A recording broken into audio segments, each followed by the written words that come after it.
Jennifer Joyce Kesse, born on May 20, 1981, resided in Orlando, Florida. On January 23, 2006, she left work at approximately 6 p.m., seemingly like any other day. But this ordinary evening would soon unravel into a chilling mystery. Her car was discovered parked about a mile from her home, and security footage revealed an unidentified person leaving the vehicle. The grainy footage provided no visible distinguishing features, leaving investigators baffled. Jennifer's whereabouts remain unknown, and despite extensive efforts, no arrests have been made.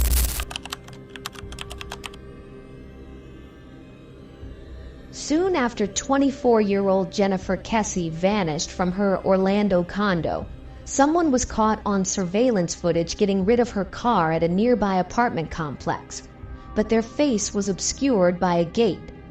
On the evening of January 24, 2006, friends and family of 24-year-old Floridian Jennifer Kesse had already begun to pass out flyers requesting information on the whereabouts of the young woman who had vanished early that morning. By the following day, news of her disappearance had spread across the country. Before she vanished, Jennifer Kesse seemed to have it all: a loving family and boyfriend, a great job, and no reason to drop everything and run away. Her loved ones naturally assumed that something terrible must have happened to her. That remains the prevailing theory today. But nearly 20 years later, detectives still have not made much headway in Kesse's case. With just haunting, grainy video footage of a mysterious person of interest to work with, investigators have been stumped from the very beginning. So what exactly happened to Jennifer Kesse in 2006? Jennifer Kesse was 24 at the time of her disappearance, and by all accounts, she was a successful young woman. She had a stable job as a finance manager for Central Florida Investments timeshare company in Ocoee, Florida, and she was the proud new owner of a condo in nearby Orlando. Kesse and her boyfriend, Rob Allen, had just returned from a vacation in the U.S. Virgin Islands. Her life appeared perfect. Kesse had returned home from work around 6 p.m. the evening before and chatted with her family on the phone. She called her boyfriend later that night at 10 p.m. before turning in for bed. Allen would be the last person in Kesse's inner circle to have contact with her. It was common for Kesse to call or text her boyfriend as she was leaving for work, but no message came on January 24th. Concerned, Allen made several attempts to contact his girlfriend, but texts went unreturned and phone calls went straight to voicemail. Co-workers also began to wonder why they hadn't heard from Kesse. It was unlike her to not call in, and she had missed an important morning meeting. At 11 a.m., Jennifer Kesse's employer contacted her parents to inform them of the situation. Realizing that something was amiss with their daughter, Drew and Joyce Kesse made the drive from Tampa to Orlando to check on her. They soon discovered that her car was missing, but her condo showed no signs of disarray. They found a damp towel suggesting she'd showered that morning before work, clothes laid out on her bed, a pair of pajamas on the floor, and some makeup on the counter. What's more, a particular pair of pumps that Kesse was excited to wear was missing from her closet that morning. All of this evidence seemed to indicate that Kesse had left for work as usual. So where was she? In the years following Jennifer Kesse's disappearance, police have managed to track down her car, but not much else. 2 days after Kesse vanished, investigators received a phone call from somebody who had seen a photo of her car on the news and thought that it looked a lot like the one parked outside their apartment complex. It was indeed the car in question, a black 2004 Chevy Malibu. Upon analyzing the car at the police crime lab, just 2 pieces of physical evidence were recovered: a small amount of DNA and a latent print deemed too minuscule to yield any helpful information, Kesse's father told Fox News in 2016. A DVD player remained in the back seat of the car. Kesse's personal effects, like her cell phone and purse, have never been located, but her bank account has had no activity since her disappearance.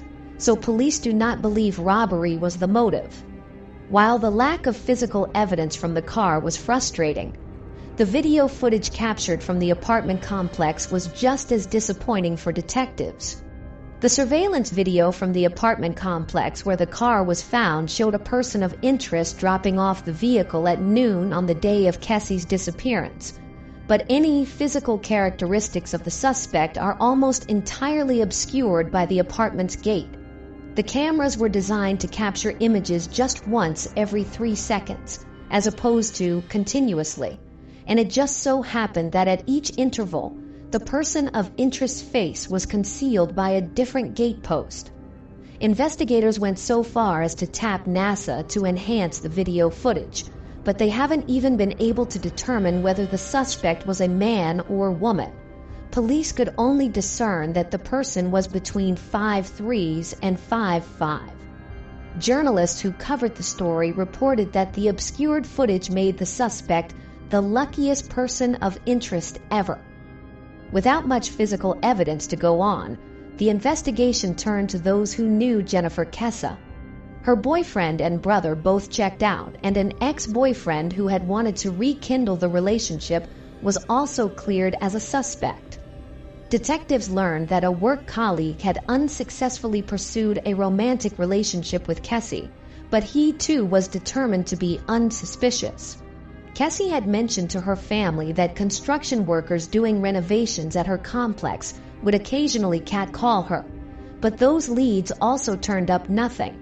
Her credit cards went unused after her disappearance, and her cell phone had been turned off. The beloved daughter of the Kesse family was nowhere to be found, and there were no more clues to follow. Imagine waking up and your daughter is nowhere to be found. Detective Teresa Sprague of the Orlando Police told the Orlando Sentinel on the 10th anniversary of Kesse's disappearance. "You can't reach her. You can't locate her. The police can't locate her. Hours turn into panic and days into your worst nightmare." Sprague continued, "I cannot imagine the nightmare the Kesse family has been sleepwalking through for the last 10 years.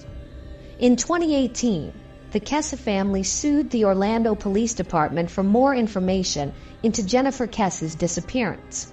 As Kesse's uncle Bill Gilmore told Fox News in 2023, the department initially claimed that there wasn't any evidence or nothing of consequence with her car. But after my sister and brother sued them and got the records from the OPD and had their own team comb through the records, some 18,000 records, it said that they collected DNA in the car, which they originally said that they did not," Gilmore stated. Police also turned over photos of Kesse's vehicle that the family had not seen before. The images reportedly showed dust from construction and signs of a struggle on the hood of the car. "We were never aware of that either, so it's just disheartening," Gilmore said. In 2020, Kesse's father said he believed Jennifer was the victim of human trafficking, and in 2022, he accused the Orlando Police Department of negligence and incompetence in the investigation into her disappearance. Now imagine, over that time, fighting for unredacted copies with the city's lawyers and trying to have our private investigators find Jennifer from all those files. Then finding out that the lead detective on Jennifer's case did not write a single report or any document since 2010, 12 years, Drew Kesse said, according to News 6 Orlando. "We firmly believe the department's negligence and lack of competency cost Jennifer the chance to be found." In November 2022, the Florida Department of Law Enforcement took over the investigation. The Kesse family hopes this will lead to further DNA testing and a break in the case. At this point in time, and after countless attempts to get authorities to do what is needed to find Jennifer or not, decisively, we believe we have now positioned her case with authorities that are willing, able, and wanting to find Jennifer even after 17 years, outside of the Orlando Police Department, the family wrote on Kesse's GoFundMe page in January 2023.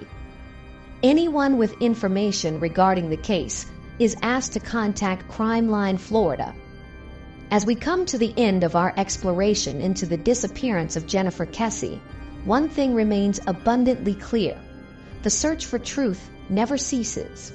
Each piece of information, every theory, brings us closer to unraveling the mystery that shrouds her vanishing. Your support is crucial in keeping the spotlight on cases like Jennifer's, ensuring that their stories remain alive and that justice may one day prevail. If you found this video informative or thought-provoking, don't hesitate to subscribe to our channel for more updates on this case and others like it. Share your thoughts in the comments below. Your insights may hold the key to unlocking new perspectives. And if you believe in seeking justice for Jennifer Kesse, give this video a like to show your support. Together, let's continue to shed light on the shadows of mystery. Thank you for watching.